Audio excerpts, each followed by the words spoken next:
Haunting Adeline season 2 part 32 chapter 32 the diamond. আমি ভেতর থেকে কাঁপছি, ঠিক যেন একটা পুরনো এসি মেশিন শেষ নিঃশ্বাস ত্যাগ করার আগে যেমন শব্দ করে কেঁপে ওঠে। আমরা এইমাত্র বাড়িতে এসে পৌঁছেছি। জেড বেসমেন্টে যেইভাবে দেখাশোনা করছে, আর আমি আমার শেষ মানসিক স্থিরতা আঁকড়ে ধরে বাঁচার চেষ্টা করছি। অস্থিরতা আমার হাড়ে হাড়ে জমে উঠছে, আর আমি যেন নিজের খাঁচায় আটকে পড়া কোনো পশু হয়ে যাচ্ছি। হৃৎপিণ্ড দ্রুত ধুকধুক করছে। আমি আমার বেডরুমের দরজা বন্ধ করি, তারপর ঘরের মেঝেতে হাঁটতে হাঁটতে হাত দিয়ে চুলে আঙুল চালাই, শক্ত করে টেনে ধরি। একটা হতাশাজনক চেষ্টা নিজের উদ্বেগ শান্ত করার জন্য। ভয় পেও না ডায়মন্ড, আমি আস্তে করব। আমি চাই তুমি আমাকে প্রতিটি ইঞ্চি অনুভব করো। না, আমি এটা চাই না। আমার চোখে পানি জমে ওঠে, আর আমি মাথা ঝাঁকাই। সেই শয়তানের মতো ভয়ঙ্কর কণ্ঠস্বর মুছে ফেলার চেষ্টা করি। হয়তো আমি দরজাটা লক করতে ভুলে গিয়েছিলাম, কারণ কয়েক মিনিট পরেই জেড ঘরে ঢুকে দরজাটা সজোরে বন্ধ করে দেয়, চোখে আগুনের ঝলক নিয়ে। আমাদের কথা বলা দরকার, অ্যাডি। 4 ঘন্টা হয়ে গেল তোমাকে প্রসেস করার সময় দিয়েছি, এখন তোমার সাথে কথা বলা দরকার। হিস্টেরিয়া আমাকে গ্রাস করছে, আর সে বুঝতে পারছে না কেন। আমি তার কোনো কথা শুনতে চাই না, আমার কথা দিতে চাই না। আমার মাথার মধ্যে হাজারো শব্দ, আর আমি তার মধ্যে ডুবে যাচ্ছি। আমি ঘুরে গিয়ে ব্যালকনি দরজার দিকে দৌড় দেই। আমি জানি না সেখানে গিয়ে কি করব। হয়তো নিজেকে রেলিংয়ের ওপর থেকে নিচে ছুঁড়ে ফেলবো আর সব শেষ করে দেব। কিন্তু তার হাত আমার কোমরের চারপাশে জড়িয়ে ধরে আমাকে ঘুরিয়ে দেয়। মাটিতে পা পড়ার সাথে সাথেই আমি তার হাত থেকে নিজেকে ছাড়িয়ে নিই এবং তার দিকে ফিরে দাঁড়াই। থামো, আমি কড়া স্বরে বলি, আমাকে ছেড়ে দাও জেড। তুমি কতবার পালানোর চেষ্টা করবে, অ্যাডি? এটা বোঝার আগে যে তুমি কখনো আমার থেকে পালাতে পারবে না। সে গর্জন করে ওঠে, আমার ব্যক্তিগত জায়গায় এত কাছাকাছি চলে আসে যে আমি নিঃশ্বাসও নিতে পারছি না। আমি এক পা পিছিয়ে যাই তার তীব্রতা থেকে দূরে যেতে, কিন্তু সে আমাকে যেতে দেয় না। আবার আমার দিকে এগিয়ে আসে যতক্ষণ না আমি দেওয়ালে ঠেকে যাই। যতবার লাগবে যে, যতক্ষণ না তুমি বুঝতে পারো যে আমি ধরা দিতে চাই না। আমি গর্জন করে বলি, নিজের রাগ বেড়ে যাচ্ছে।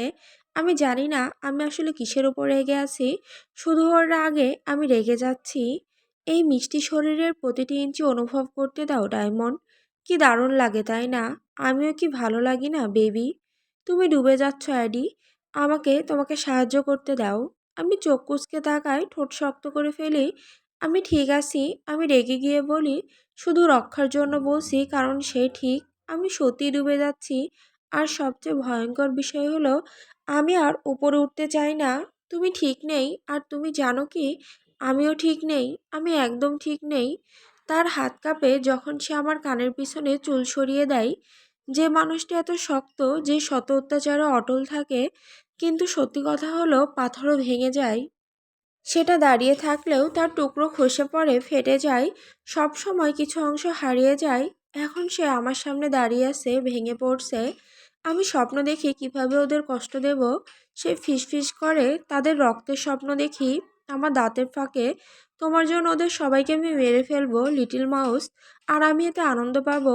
আমি তার দিকে তাকিয়ে থাকি। আমার ঠোঁট কেঁপে ওঠে। আমি নিজেকে শক্ত রাখার চেষ্টা করি। প্রথমে যখন আমি ওই বাড়িতে ছিলাম তখন সব কিছু অনুভব করতাম, তারপর কিছু অনুভব করতাম না। এখন আমার হাতে হৃদয়ের বদলে কাচের টুকরোর মতো ভাঙা অংশ পড়ে আছে, আর আমি জানি না সেগুলো জোড়া দিতে গেলে নিজেকে আরও কেটে ফেলবো কি না।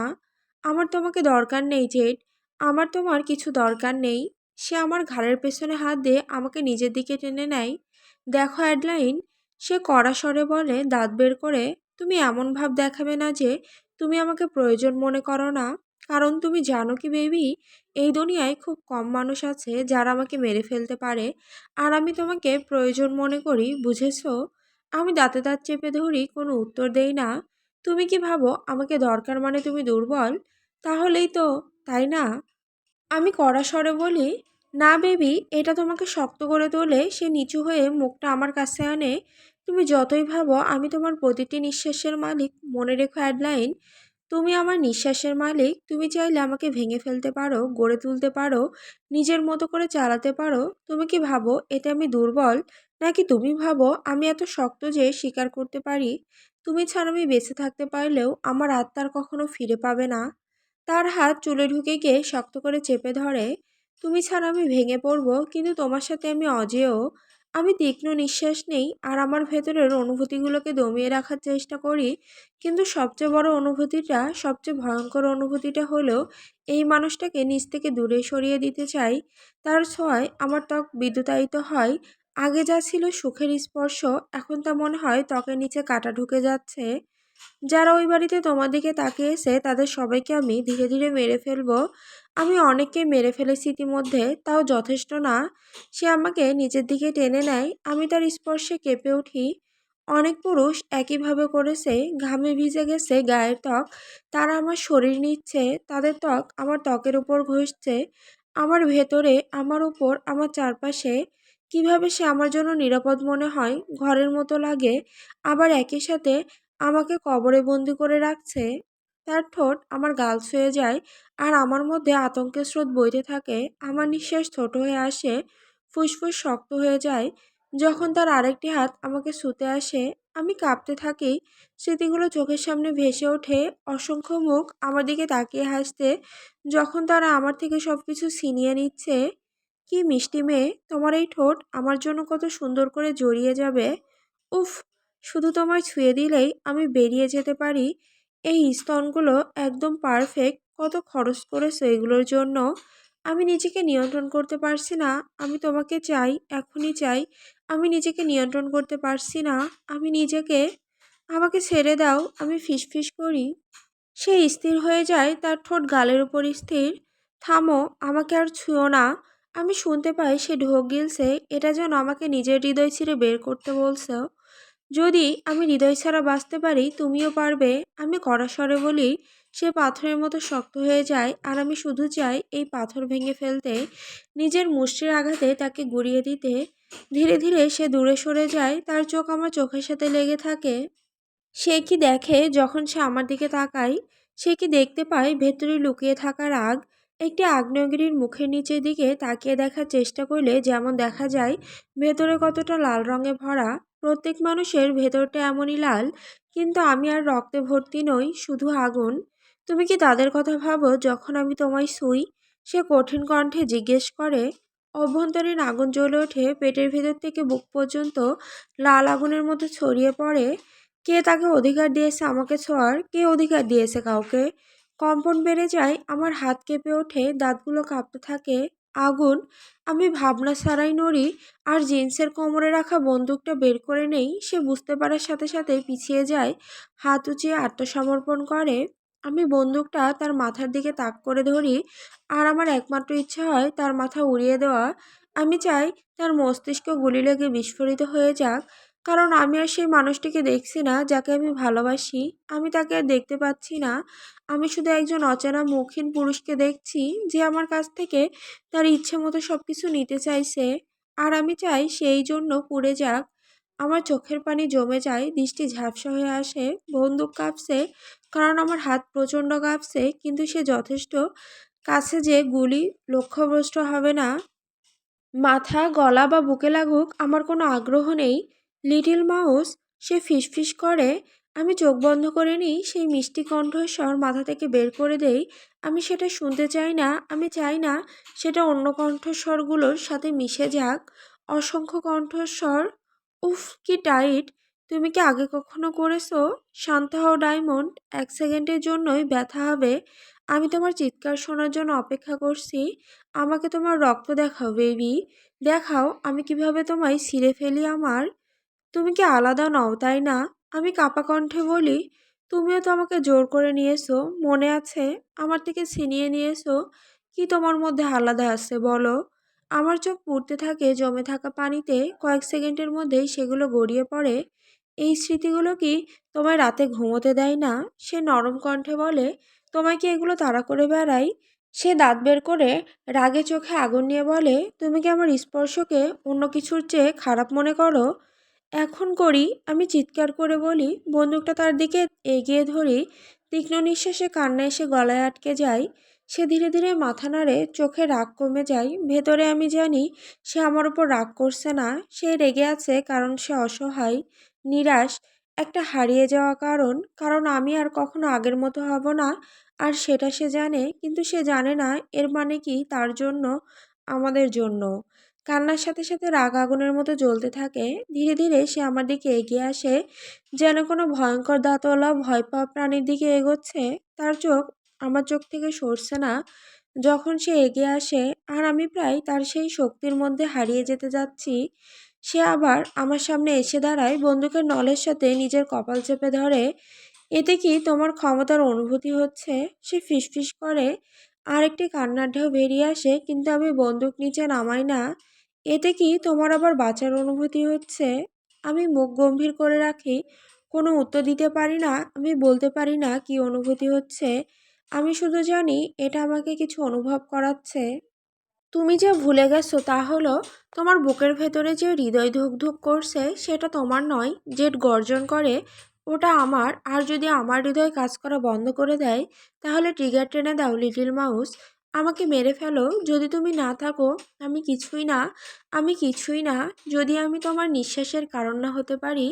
আমি ভেঙে পড়ি, চোখ বন্ধ করে কান্নার স্রোত থামানোর চেষ্টা করি, কিন্তু এটা এমন যেন ফেটে যাওয়া পাইপের ওপর কাগজের টুকরো চাপিয়ে ধরা। আমার মুখ বেঁকিয়ে যায় যখন শুদ্ধ যন্ত্রণা আমাকে গ্রাস করে। আমি আর কিছু অনুভব করতে চাই না। আমি দম বন্ধ করে কেঁদে ওঠার আগে কষ্টে গলা দিয়ে বের করে আনি, আমাকে চোখের জন্য অ্যান্টি, আমাকে তোমাকে জড়িয়ে ধরতে দাও। সে কাপা গলায় বলে। সে আমার হাত থেকে বন্দুকটা ছিনিয়ে নেয়, বিছানার উপর ছুঁড়ে ফেলে, তারপর আমাকে কোলে তুলে নেয়। আমি ওর শক্ত বুকের সাথে লেপ্টে যাই। আমি মুখ খুলে চিৎকার করি, আমি চিৎকার করি, আবার করি, যতক্ষণ আমার গলা ফেটে যায়, যতক্ষণ না ভয় হয় আমার গলা ছিঁড়ে যাবে।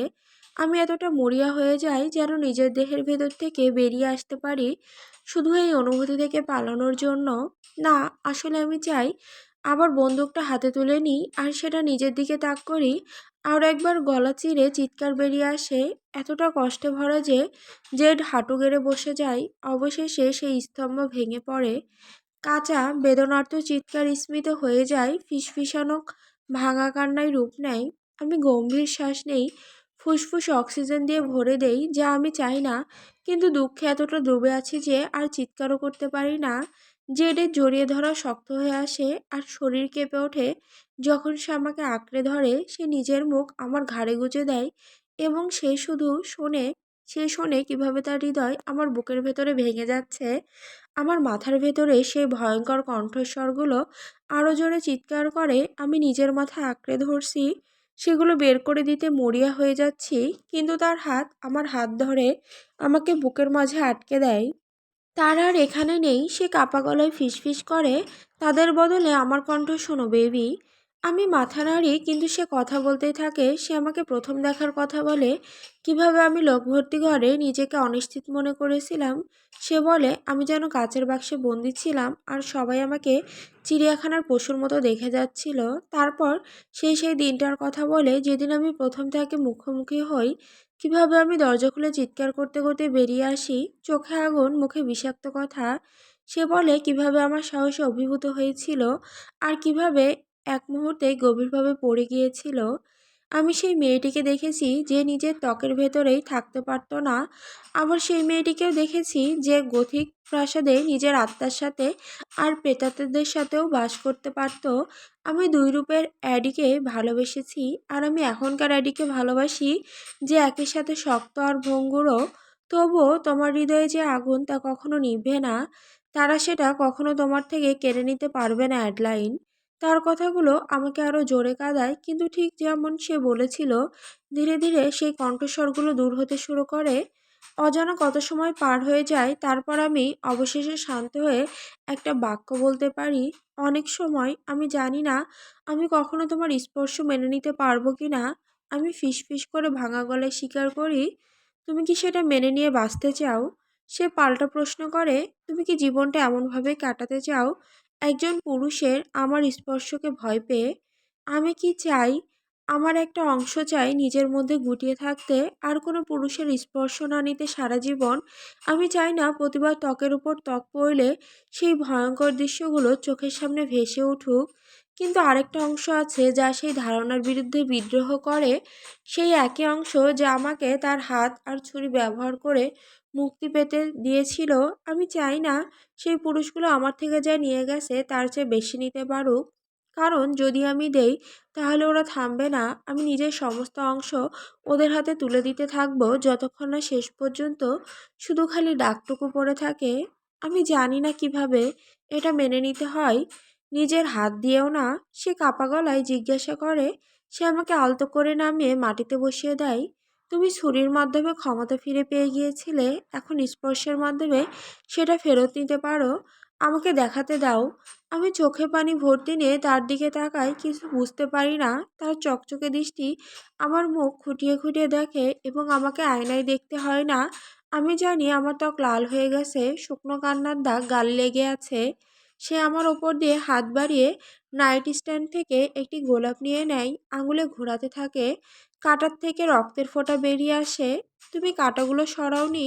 আমি ফিসফিস করে বলি, আমি তোমায় ব্যথা থেকে বাঁচানোর চেষ্টা করেছি, কিন্তু কখনো কখনো সেই ব্যথাকে গ্রহণ করা ছাড়া কোনো উপায় থাকে না।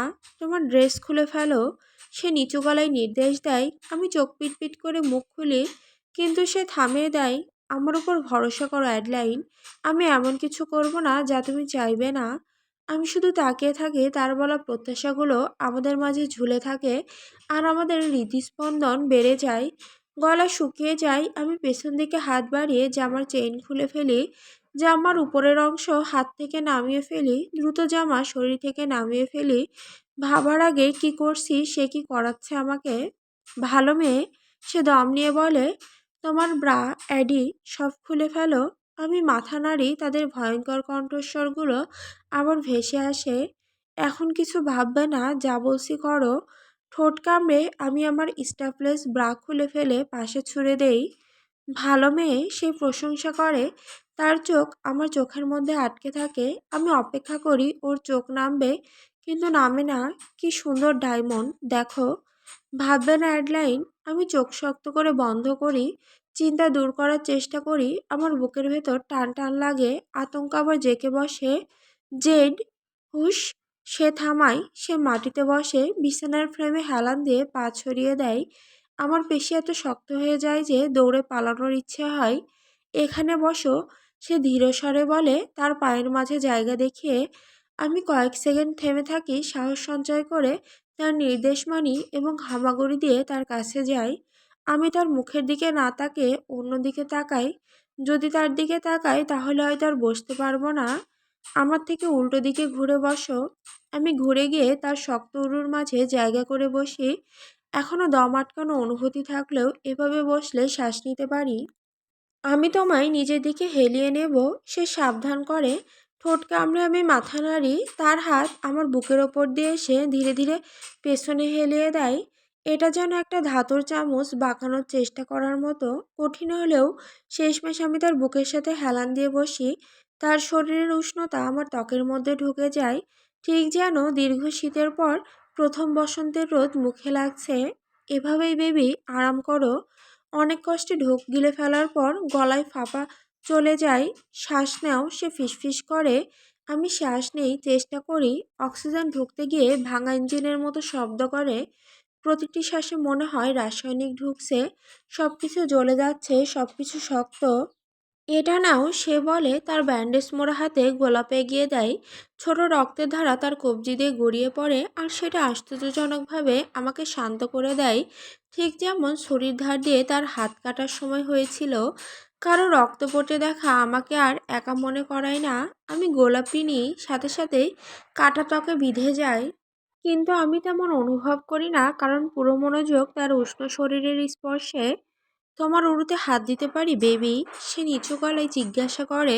আমি মাথা নাড়ি, আর তার বড় হাত ধীরে ধীরে আমার উরু আলাদা করে। আমার মনোযোগ সম্পূর্ণ নড়াচড়ার উপর স্থির হয়ে যায়, আর আতঙ্ক বেড়ে যায়। আঙুলের ডগায় শিরশির অনুভূতি শুরু হয়। আমি জানি শীঘ্রই সেটা হাত বেয়ে শরীরে ছড়িয়ে পড়বে। আরাম করো, সে শান্ত করে। আমি তোমাকে একটা প্রশ্ন করব, আর তুমি সেটা গভীরভাবে ভাববে, ঠিক আছে? আমি শ্বাস নিয়ে কয়েক সেকেন্ড থামি, তারপর সারি। মাথা নেড়ে শান্ত হওয়ার চেষ্টা করি। তোমাকে কি শক্তি অনুভব করায় অ্যাডি? সেটা কি হাতে বন্দুক নিয়ে দাঁড়িয়ে থাকা, আমার মাথায় বন্দুক ধরে থাকা, আর জানার অনুভূতি যে তুমি যখন খুশি আমার জীবন নিয়ে নিতে পারো। চোখের পানি চলে আসে, সাথে কিছু অপরাধ বোধ। আমি খুব আমি তোমায় ক্ষমা চাইতে চাই না, অ্যাডলাইন। আমি চাই তুমি সত্যি কথা বলো। আমার মাথায় বন্দুক ধরে থাকতে কেমন লেগেছিল। আমি ঠোঁট শক্ত করে লজ্জাকে চুপ করাই, তার ভেতরে উকি দেই। আসলে কেমন লেগেছিল? আমার মনে হয়েছিল আমি নিয়ন্ত্রণে আছি, কারো জীবন আমার হাতে ছিল, আর এটা সম্পূর্ণ আমার সিদ্ধান্ত আমি ট্রিগার টানবো কি না। আমি কিছু মূল্যবান কিছু ধারণ করছিলাম, এমন কিছু যা একবার হলে ফিরিয়ে নেওয়া সম্ভব নয়, আর সেটা সম্পূর্ণ আমার ছিল।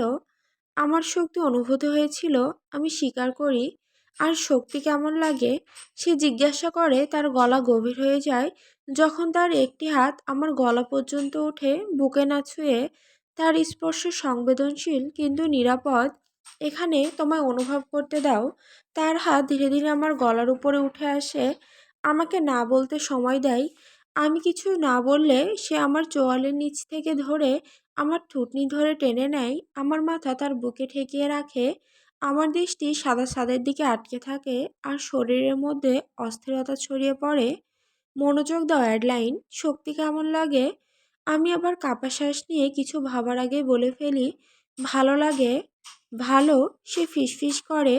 তুমি সেই অনুভূতি ভাবো, তোমার মানে যাকে খুশি তার দিকে বন্দুক তাক করো। আমাকে, যে পুরুষগুলো তোমায় কষ্ট দিয়েছে তাদের দিকে, যেটা তোমার ভালো লাগায় সেটাই ভাবো। আমি চোখ বন্ধ করি, আর প্রথম যেই ভারের মুখ আসে, সে আমার সামনে হাঁটু গেড়ে বসে নিজের প্রাণ ভিক্ষা করছে। আমি এখনো হাতে ভারী ধাতুর ওজন অনুভব করতে পারি, কিন্তু কয়েক মিনিট আগের মতো হাত কাঁপছে না, কোনো কম্পন নেই শরীরে। যখন যেইবারের প্রাণ আমার হাতে, আমি বন্দুক তার মাথায় ঠেকাই, তার মুখ থেকে বের হওয়া প্রার্থনা উপভোগ করি, আর আমি সেই অভিশপ্ত ট্রিগার টেনে দেই। এবার নিজের পায়ের মাঝে অনুভব করো। জেট ফিসফিস করে বুঝতে পারে কিভাবে আমার নিঃশ্বাসের গতি অন্য কারণে বেড়ে যাচ্ছে।